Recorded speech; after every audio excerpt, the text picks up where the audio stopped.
Pero palakpakan niyo naman si Julie. Grabe.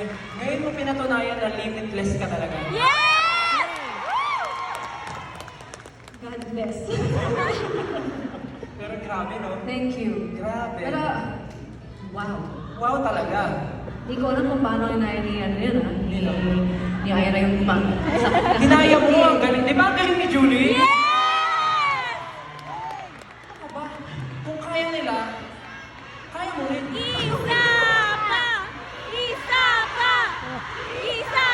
Grabe naman. May bukas pa, baka bukas pa rin yung neck ni Julie. Kung gusto niyo isa pa, balik kayo bukas. Okay? Balik yung bukas. Pero biruin mo, Julie, no? Dati magkasama lang tayo sa The Boys. Oh. Pero ngayon, dance partner na kita. Ano ba yung first impression mo sa akin? Kasi curious sila eh. Nung una kitang na-meet sa The Voice, alam ko na agad na madaldal ka. Tama naman. Tapos, nung mas nakasama na kita, aba, totoo nga. Totoo nga. Oo, totoo. Pero, alam niyo si sister, sobrang ano siya, like, napaka-jolly niyang tao. Oo. Tapos, talagang dedicated siya sa trabaho niya. Kaya talagang pinagpapala ka ni Lord. God bless. God bless. Eh, sa akin, anong impression mo? Oo. Siyempre, ang ganda ng sinabi mo sa amin. Dapat babalik ko.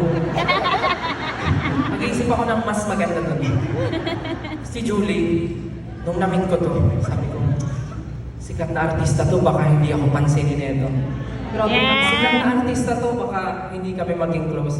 Nung nakakilala ko si Julie, sabi ko, hala! Ganito pala si Julie! Kung akala nyo lang, minsan nakikita nyo, seryoso siya.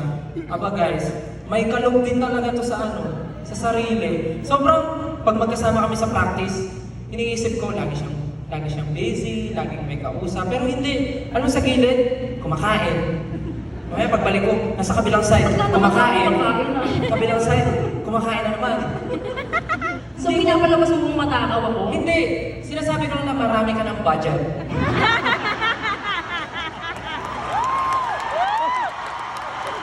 Napakayaman mo ni Julie, marami siyang budget.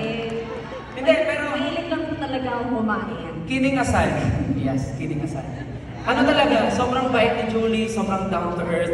Kahit alam mo yun, nandun na siya, pero yung tingin niya sa sarili niya, hindi siya nandun. Oo, sobrang bait ni Julie. Tapos, nung nagkakilala kami one day pa lang, nag-click na kagad kami. Same humor, same personality, same goals, same everything. Nag-click kami talaga like...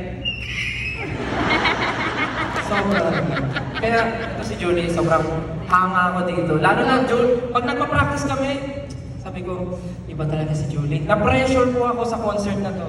Hindi dahil alam kay nyo, Julie. ako yung na-pressure kay Esther kasi ang galing niya sumayaw. Kaya yung room, woo! Siyempre, kwento natin to, kaya dapat tayo yung leader.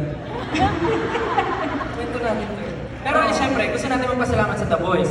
Kasi sila ang naging dahilan. Kaya bakit tayo naging frenemies? Bakit trending? Frenemies! Pero joke lang, di pala. Ayusin nga natin yung prompter.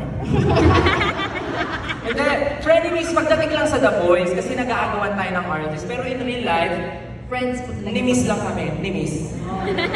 Di ba? Anong si-miss? Kasi hindi tayo friend. Ni-miss lang. Hindi. Sobrang close kami ni Julie talaga, di ba? Oo.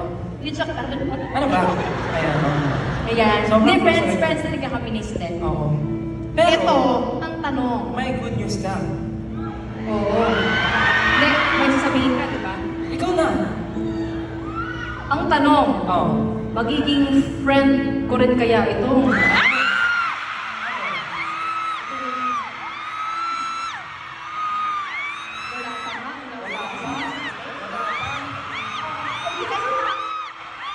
Napaka-excited ka na. Magiging friend mo kaya? Magiging friend ko ba?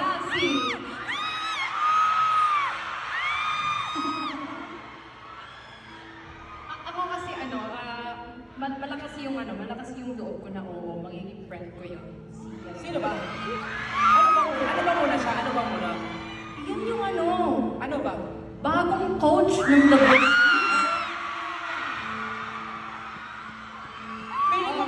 Feeling ko magiging close kayo. Feeling ko mas magiging close kami kaysa close tayo eh. Ah, hindi kayo sure. Pero ito na nga. Sige. Ito na yung pinakahihintay nyo. At